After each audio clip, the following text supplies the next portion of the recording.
My girlfriend rejected my mountain proposal after 4 years together. I discovered she was talking to a coworker and keeping me as plan B. But when he betrayed her, she came back begging. I said no, and she lost everything. I'm 27 years old. I work in finance. And honestly, I still can't believe all of this actually happened. Like, about 3 months ago, I proposed to my girlfriend of 4 years, and she rejected me. But the thing doesn't end there, because it turns out she rejected me because she had something going on with a guy from work. And when I say something, I don't mean they were sleeping together or anything like that, but it was worse in a way. You know, it was one of those situations where they're keeping you as plan B while they test things out with someone else. And the truth is, I never thought something like this would happen to me because Rachel, that's my ex's name, was always the sweetest and most considerate person I knew. Or so I thought. I guess I should start from the beginning. Rachel and I met like 4.5 years ago at a coffee shop, one of those super cliche encounters where I literally bumped into her and spilled coffee all over her, and I was mortified, but she just laughed and said the coffee was horrible anyway, so we ended up going to another coffee shop and talking for hours. She worked in marketing for a tech company. I was starting my career in finance, and we just connected, you know? It was easy being with her. There was no drama, no mind games. It was just comfortable and happy. The first 2 years were amazing, honestly. We moved in together after a year of dating, which maybe was a bit fast, but it felt right. We complemented each other perfectly in the apartment. She cooked because I'm a disaster in the kitchen. I handled the cleaning because she was lazy about it. We had our routines and everything flowed naturally. My family loved her, especially my sister Rebecca, who's super critical of all the girls I've dated. But with Rachel, it was different.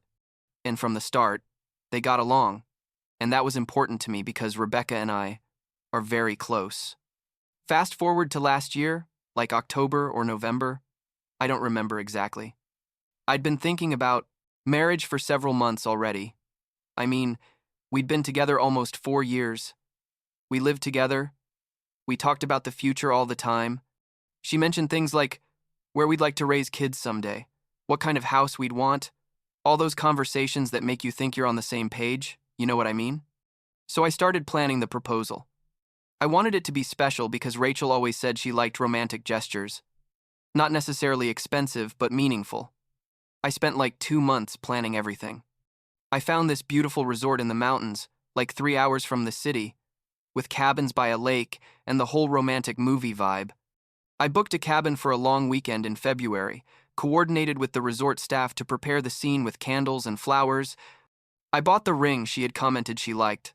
Like 6 months earlier when we passed by a jewelry store, he thought I'd been super subtle, remembering that, and basically had everything planned down to the last detail. I told her it was just a weekend getaway to celebrate our anniversary, which was technically in January, but I moved it a bit to align with everything. The drive there was normal. She was excited. We took pictures along the way. We sang horrible songs in the car. It was everything I expected it to be. We got to the resort, and she was fascinated with the cabin. It was perfect, with a fireplace, lake view, a giant bathtub, everything she'd said she liked in past conversations. That first night we had dinner at the resort, walked by the lake even though it was cold, and I was nervous but also super excited. I was planning to propose the next day during a hike. I had planned to a viewpoint the staff had recommended, and then the moment came. It was like 4 inches the afternoon. We'd hiked to this incredible viewpoint overlooking the mountains and the lake. The sun was starting to go down, and the light was perfect. I'd coordinated with a photographer from the resort to discreetly follow us to capture the moment. I had everything planned to the last detail. I got down on one knee, pulled out the ring, told her everything I'd prepared about how she was my favorite person in the world and how I wanted to spend the rest of my life with her, and waited for her answer. Rachel went silent. And when I say silent, I mean an uncomfortable silence that lasted like 30 seconds, but felt like forever. I was still there, kneeling like an idiot with the ring in my hand, and she just looked at me with this expression I couldn't decipher, like between surprised and scared and something else I didn't identify in that moment. Finally, she said, "Adam, I need you to stand up." And I stood up, confused. And she said, "This is beautiful, and you're incredible, but I need more time. Can we wait a few months?" Maybe until summer? Honestly, I was in shock. I asked her why. What had changed? If there was something wrong I wasn't seeing, and she just kept saying everything was fine, but it felt too soon, that she needed to be more sure. That marriage was serious and she wanted to be completely ready. And I was there like, we've been together 4 years, we live together, we've talked about this 1,000 times, what more time do you need? But I didn't want to pressure her in that moment because I thought maybe I was being selfish, that maybe she really needed to process everything. The rest of the weekend was super awkward. Honestly, we tried to act normal, but there was this constant tension, like an elephant in the room we couldn't ignore. I put the ring away, obviously, and tried not to make it dramatic because I thought maybe she was just scared and that with time she'd change her mind. The drive back was silent. She looked out the window, and I just drove, trying to understand what had happened. When we got back to the apartment, everything felt different, you know? Like something had broken and I didn't know how to fix it. During the next 2 weeks, we tried to get back to normal, but I noticed she was distant. She was coming home late from work more often. She was glued to her phone all the time. And when I'd ask if everything was okay, she'd just say she was stressed with a work project. My sister Rebecca came to visit me like 3 weeks after the rejected proposal, and as soon as I told her what had happened, she looked at me with that I knew it face and said, "Adam, I hate to tell you this, but there's probably someone else, or at least she's considering someone else. That's why she asked for time. She wants to see if it works out with that other person, and she's keeping you as a backup plan." And I got mad at her, like I told her she was being paranoid and that Rachel wouldn't do that. But Rebecca insisted. "Look at the signs," she told me. The phone, the late arrivals, the emotional distance. It's the classic playbook of someone who's playing with two people. After Rebecca left, I couldn't stop thinking about what she'd told me. I started noticing things I'd ignored before, like how Rachel mentioned a guy from work a lot, Michael. Like Michael said this. Michael helped me with that. Michael thinks we should change the project strategy. It was constant. And when I'd make casual comments like, "Oh, it seems like Michael has a lot of opinions," she'd get defensive and say they were just coworkers and that I was being insecure. One night, like 2 weeks after Rebecca's visit, Rachel was in the shower and her phone rang. Normally, I never check her phone.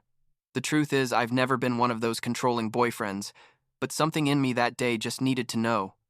I needed to confirm if Rebecca was right or if I was going crazy. I grabbed it. It was unlocked because she'd been using it before getting in the shower, and I saw a message from Michael that said, "Did you tell him yet? I can't wait for this to be official." I felt like I'd been kicked in the stomach. I opened the conversation, and there were messages from the past few weeks. They weren't explicitly sexual or anything, but it was obvious there was something there, like he'd tell her she looked beautiful in the meeting. She'd send him smiley faces and tell him she'd also felt the connection between them. There were messages about meeting for coffee before work, about how she was confused about her relationship with me, about how he made her feel excited again. I felt sick. I literally felt like I was going to throw up. I heard the shower water turn off and I put the phone back where it was, went to the living room and sat on the couch trying to process what I'd just read. Rachel came out of the bathroom all wrapped in her robe, saw my face and knew immediately something was wrong. She asked me what was up and I just told her. I saw the messages with Michael. Her face completely changed, like she went from normal color to super pale in 2 seconds. She tried to explain. Said it wasn't what it looked like, that they were just silly messages, that they didn't mean anything. But I interrupted her and asked her directly, "Is that why you rejected me? Because you wanted to see if it worked out with him first?" And she went silent, which was basically a confirmation. She finally admitted that yes, she'd started to feel something for Michael like 2 months before my proposal. That when I proposed, she realized she wasn't sure she wanted to marry me because she had these feelings for someone else, and that she'd asked for time to clear up her emotions. I asked her if they'd done anything physical and she swore they hadn't, that they'd only flirted and talked but nothing more had happened. And honestly, I don't know if I believed her, but in that moment it almost didn't matter, because the emotional damage was already done. Rachel started crying and told me she was confused, that I was her best friend and she loved me, but that Michael made her feel that excitement of something new and different, and that she thought if she asked me for time she could die. figure out if it was just a distraction or something real. She basically confirmed that exactly what Rebecca had said was true. She was keeping me as plan B while she tested things out with someone else. I told her I needed space to think, and I went for a walk. It was like 10 at night and it was cold, but I didn't care. I just needed to get out of there. I walked for hours, called Rebecca and told her everything, and she was furious. She told me I had to break up with Rachel immediately, that she didn't deserve a second chance, that it was obvious she didn't respect or value our relationship. And when I got back to the apartment like at 1 the morning, Rachel was still awake, waiting for me. She told me she was so sorry, that she'd been an idiot, that she was going to cut all contact with Michael except what was strictly professional, that she chose me, that she wanted us to work. And I wanted to believe her. Honestly, after 4 years together, it's not easy to just give up. So I told her I needed to see actions, not just words, that if she really wanted to save this, she had to prove it. During the next 2 weeks, she apparently did what she promised. She stopped mentioning Michael, came home early, was more present. But I couldn't stop thinking about those messages. I couldn't get the image out of my head of her flirting with another guy while I was planning to propose. The trust was broken, you know? And I didn't know if it could be rebuilt. And then something happened that changed everything. Like 3 weeks after I discovered the messages, Rachel came home, crying hysterically. At first I thought something bad had happened with her family or something, but it turns out she'd discovered that Michael, the guy she'd been flirting with, was also seeing someone else from the office, like he had something more serious with another girl, and had basically been playing with several women at the same time, including Rachel. Rachel was devastated, which would have been funny if it wasn't so sad, like she'd done to me exactly what this guy had just done to her, and now she understood how it felt. She told me she'd been a fool, that she realized I was the one all along, that Michael had just been a stupid distraction, and that if I was still willing, she did want to marry me. And that's when something clicked in my brain. I realized she was only coming back to me because her plan B didn't work out, not because she really wanted or valued me, but because she'd realized the other guy wasn't a viable option and I was still there available. It was exactly what my sister had predicted. She was keeping me as backup, and now that her first choice failed, she was trying to activate the emergency plan. I told her no. I told her I wasn't going to be her second choice, that I wasn't going to wait for her while she decided if there was something better out there, that I deserved to be with someone who chose me first without hesitation. She got hysterical, started saying it wasn't like that she really loved me, that she'd made a mistake but everyone deserved a second chance. But I'd already made my decision. I told her we had to break up and that she needed to start looking for another place to live. She begged me to reconsider, to give her one more chance, but I was firm in my decision. For the first time in weeks, I felt like I was taking control of the situation instead of just reacting to what she did. I gave her 2 weeks to find a place, which was probably generous considering everything. Those 2 weeks were horrible, honestly. Living with someone after breaking up is awkward as it is, but living with someone who's constantly begging you to change your mind is exhausting. Rachel tried everything, cooked my favorite meals, tried to start conversations about good times we'd had, even tried to seduce me a couple times, which was super awkward and sad. But I stayed firm, slept on the couch, and basically avoided being at the apartment as much as possible. Finally, the day came when she had to leave. One of her friends, I think her name was Jessica, came to help her pack and move her stuff. Jessica looked at me with obvious hate. Rachel had probably told her version of the story where I was the bad guy, but honestly, I didn't care.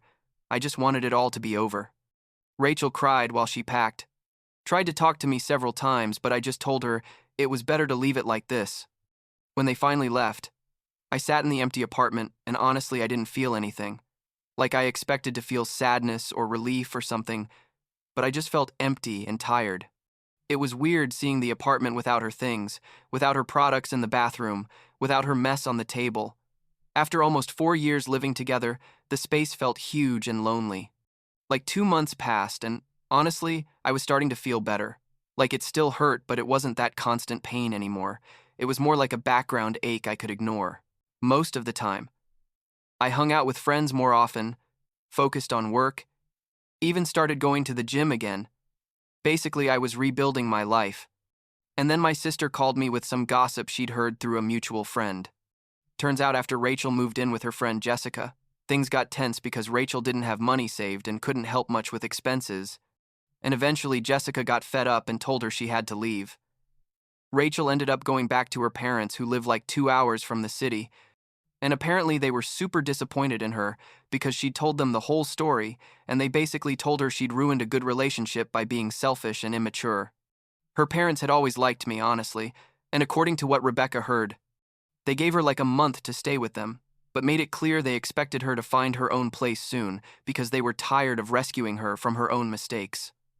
The last update I heard was that Rachel is living with another friend now, working at the same place, but apparently Michael doesn't work there anymore. I guess they fired him or he left. I'm not sure, and honestly, I don't care enough to find out. As for me, I'm okay, I guess. Some days are harder than others, especially when I see happy couples or when I pass by places we used to frequent together. But overall, I feel more at peace with the decision I made. I sold the engagement ring, got back like 60% of what I spent, which isn't too bad considering, and used that money to remodel the apartment a bit, like I changed the furniture and painted the walls. I needed it to feel like a new space, instead of a constant reminder of what I'd lost. Rebecca was proud of me for standing firm. She told me a lot of guys would have gone back to Rachel after she came back begging, but that I did the right thing by valuing myself enough not to accept being a second choice. And I think she's right, honestly. Yes, it hurts, and it'll probably take me. It's time to fully trust someone again. But at least now I know I'm not going to settle for someone who's not 100% sure they want to be with me. Last week, a girl from the gym asked for my number. I don't know if I'm ready to date someone yet, but I gave her my number anyway. Maybe in a few weeks or months I'll feel ready to try again. For now, I'm just focusing on myself, on my work, on my friends, on rebuilding that part of me that felt so shattered when I discovered the person I trusted most was using me as a backup plan. And that's basically it. 4 years of a relationship ended because she couldn't decide if she really wanted me until her other option didn't work out. I still wonder sometimes if I did the right thing, if I should have given her another chance. But then I remember how I felt when I read those messages, and how I felt when I realized she'd rejected me, just to see if she could get something better. And I know I made the right decision. Nobody deserves to be someone's second choice, you know? And I definitely didn't deserve that after planning that perfect moment, thinking we were building a future together. I guess in the end she did me a favor by showing me who she really was before it was too late.